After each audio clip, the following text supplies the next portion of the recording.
Hello, I'm your host, Jericia, and welcome to this happy hour interlude. Today, we're going to be talking about the journey through my tattoos. I'm thrilled to share the stories behind my ink with all of you.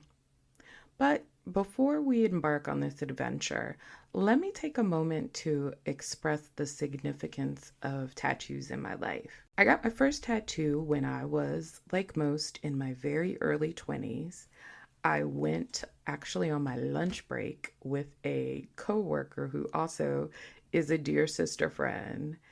I was very impulsive, and of course, my first tattoo was my first name on my back. And then I also got my initial on my right ankle. I later got an addition to the tattoo on my back of a small Kokopelli Indian. And on my left ankle, I got an ankh followed by a sun around the ankh. After that, a needle didn't touch my body again for probably a good 25 years. It's interesting that later in my life, I decided to get back into getting tattoos.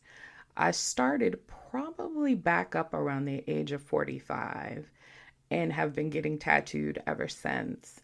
I'm up to probably about 25 tattoos right now.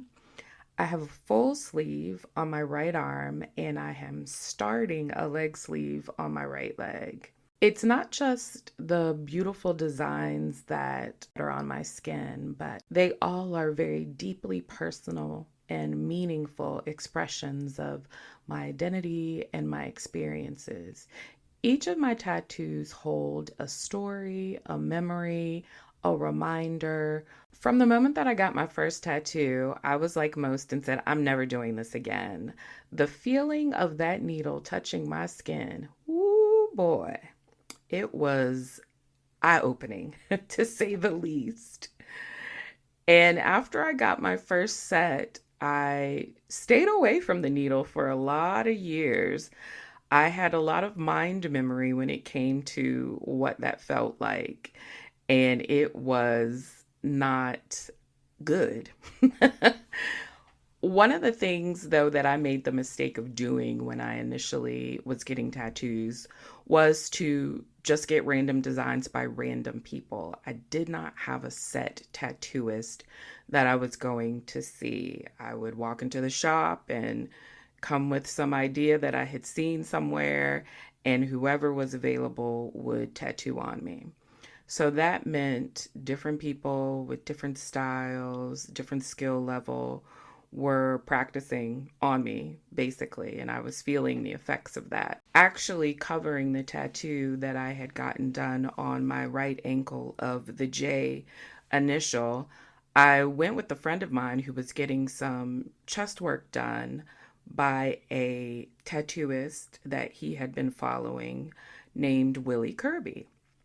Shout out to my boy Willie Kirby, also known as hitmute.com, or you can follow him on IG at hitmute. I watched how he did the work on my friend, and he was so gentle with it, but also expert in the way that he was talking about his love of tattooing, the things that he chose to do, the things he chose not to do, his selectivity in who he chose to tattoo, and what type of work that he put out there really intrigued me.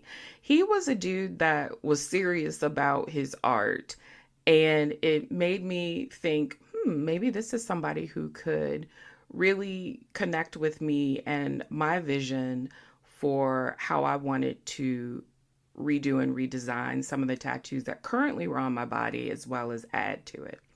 So I made my first appointment with him, and he covered up the tattoo on my ankle and turned it into a phoenix rising. And it was beautiful and wasn't really painful. The man is gifted with the needle, let me tell you, because I have been under the needle many a time with him.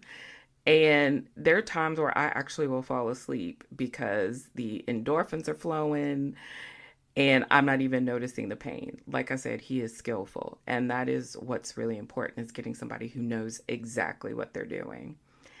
And from there, I decided to go back and began to work on this idea that I had of adding to a tattoo that I already had on my wrist. I had a Sankofa sign, the one that looks like the upside down heart on the inside of my right wrist. And I said, well, I would like to build a cuff right around my wrist. And that's it, just the cuff.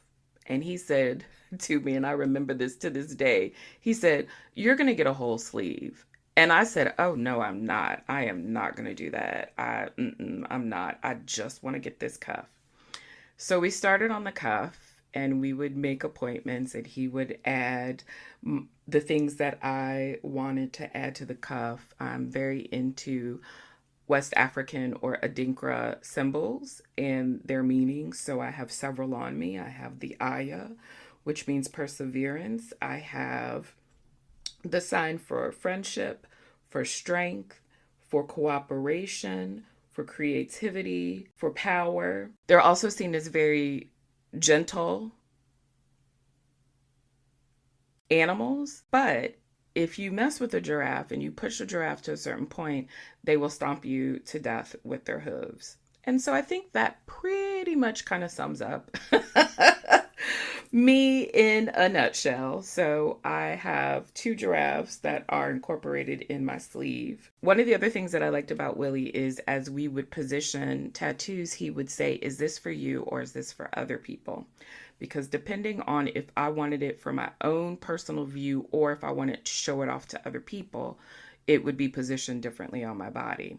So I have tattoos that are here just for me.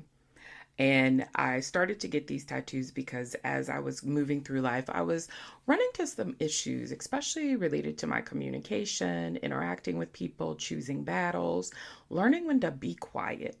So I got the Sankofa, which stands for take the lesson from the past and bring it to the future. I was struggling with some lessons and needing to bring them forward. And the Aya, which was specifically for perseverance and getting through some tough times because I was having some struggles, especially professionally, with some interactions with folks. That's going to be a podcast coming up soon. I have several tattoos that are positioned facing me because they are for me. They are for my benefit. They're for my edification. They're for my encouragement, my reassurance. And then there are outward facing tattoos that are for others, and it's expressing my views towards the world and society, and for people to see and know that these are the things that I stand for.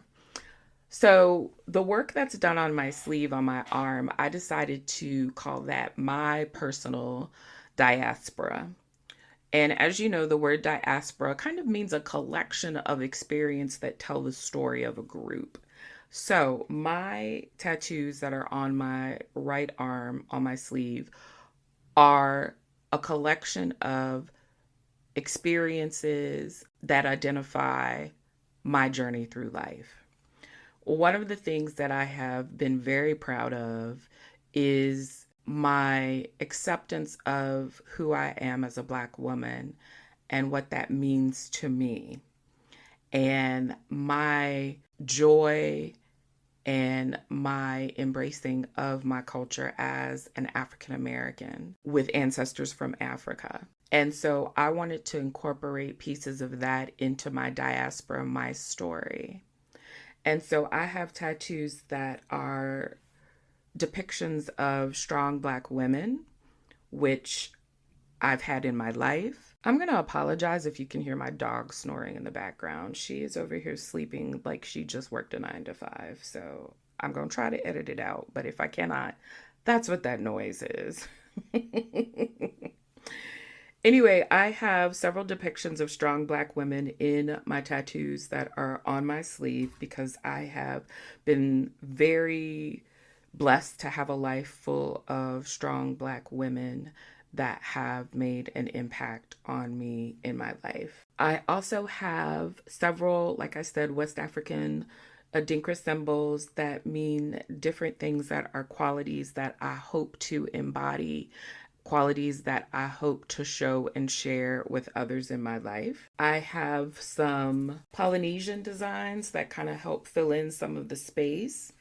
I have a tattoo of a African woman with a huge afro that says Belle Aimée, which in French means beautiful soul. I have a tattoo of another woman who has the word soul written into her hair. I have a tattoo on the back of my arm of a young Black woman, and she is facing with her back towards us. And written in her hair is a poem that I absolutely love. And it says, "Dear Black girl, show them why the sun shines upon your melanin like no other." Written in your melanin is the story of how two stars fell in love with one another. Live comfortably, beautifully, and truly in your own skin. And then I have another quote that is on the back of my arm from Little Women, which is one of my favorite books, and written by Louisa May Alcott. And this quote says, "You have so many extraordinary gifts. How can you expect to live an ordinary life?" On my arm, my upper arm, I have a tattoo of what I call "She is Queen," which is a picture of a woman. She's a warrior.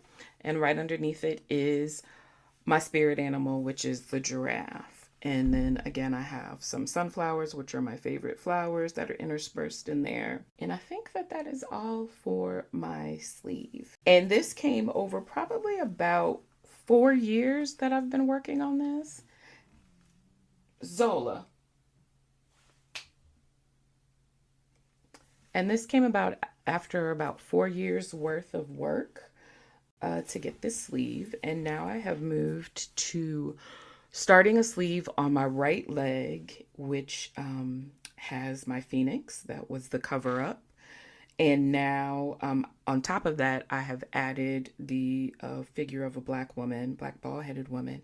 And in her earrings are the words, "Nevertheless, she persisted." So most of my tattoos definitely are empowering myself as a woman, empowering myself as a Black woman, and specifically empowering myself as someone who has had some struggles, and encouraging me to continue and to show the strength that not only comes from my ancestors, but the strength that comes from my family and the strength that I have grown to cultivate, nurture within myself. So one of the questions that my parents often ask of me, because they are not fans of the tattoos, are, why would you want to get something like that permanently on your body? And I will say that my initial tattoos, the kind of frivolous ones, it was just the cool thing to do. I'm in my 20s, I'm gonna go get a tattoo. Kind of devoting their bodies to this art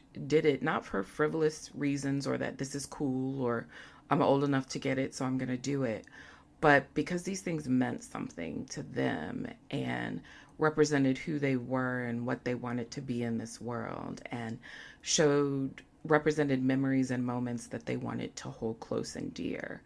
And that really inspired me to begin to think about something that I would want to have permanently on me, something that I would want to experience pain to have put on my body. I'd want to remember the feeling of that. I'd want to also remember the feeling of the release and relief that I experience when the endorphins kick in.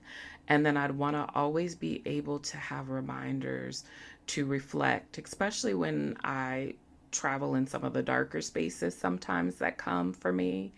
And I need a reminder of my beauty, of my strength, of my uniqueness, of being who I am. And so those are the reasons that I tell my parents that I have tattoos. They kind of still look at me quizzically, and then they kind of do that SMH, shake their head thing and just walk off.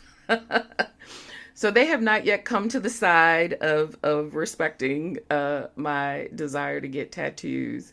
I do think they respect the artistry of it. The other day, my mom was taking a look at my arm, and I think she hadn't really taken time to notice it, because normally she just looks at it in disgust and shakes her head, but she really kind of looked at it and she said, okay.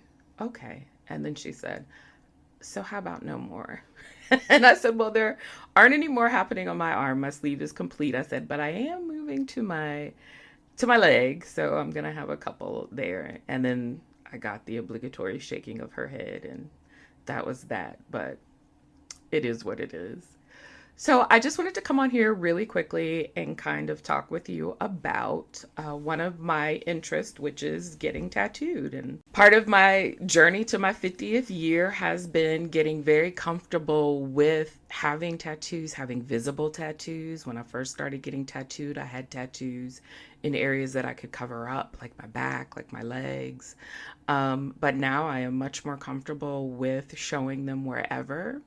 Oh, one more. I forgot. I also did some rework on the tattoo that I had on my back because as I got older, I wondered why I had decided to put my name on my back, because was I worried that I would forget my name?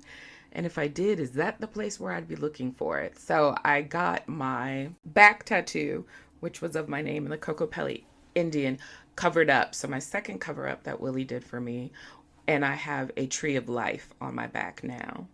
Now, let me tell you about this back tattoo, because when people say, oh, do your tattoos hurt, etc., most of them don't, because I usually tend to try to find places that got a lot of meat in them, don't have thin skin, and don't have bone near them. And so it isn't very painful. A little annoying, but not painful. The tattoo on my back is the only tattoo that I have that I can honestly say hurt. And because of that, I will never get anything else on my back. That tattoo, I didn't take into account all of the intricacies that were in the picture that I showed Willie and said, hey, this is what I want. He looked at me and he said, on the back, right? And I said, sure. I wish he had spent a little bit more time telling me what that was going to feel like. Your back is actually a very sensitive area, especially in the middle of your spine, because that's where a lot of your nerves are connecting around the spine. And so this tattoo was right in the middle of my back, right around the spine area. And I felt the weirdest sensations, the most pain I have ever felt getting a tattoo. It took him about 2.5 hours to get this thing done. There were so many times I was like, you know what, just leave it. Just leave it half done. But of course, you know, he's serious about his art. He's like, no, I'm not going to just let you walk out of here with half a tattoo. One of the things that I experienced is because that area was so sensitive for me and I had a lot of nerves there, is that my reflexes were getting activated. When he got to certain parts around my spine, my right leg would just kick out. And so, of course, he's tattooing me with an active needle, and I would have this urge to just kick out. So I'd have to tell him, Willie, I need to kick. And he would stop tattooing, let me kick, and then he'd keep doing it again. And then I'd have that urge again, and I'd say, I have to kick. So I spent most of that 2.5 hours kicking like I was one of the Rockettes because it was activating my reflexes. So I just wanted to tell you that story because, like I said, not all tattoos have been easy breezy. There have been a couple that have caused me some discomfort. The one on my back for sure, and the one that I have of the woman with the word soul in her hair is right on my inner upper arm. And that area is not really touched by much except my loofah. So it is kind of virginal skin, very tender. And the design I got there had a lot of shading, which is my least favorite part of the tattoo. So that one had that one little glory tear coming down my eye a couple times. But overall, I am super happy with all the tattoos that I have. I have a few more to get before I walk away from the needle altogether. If you see me, if you see my tattoos, holler, and I will talk with you guys next time on the next Table for One happy hour. Thanks for listening.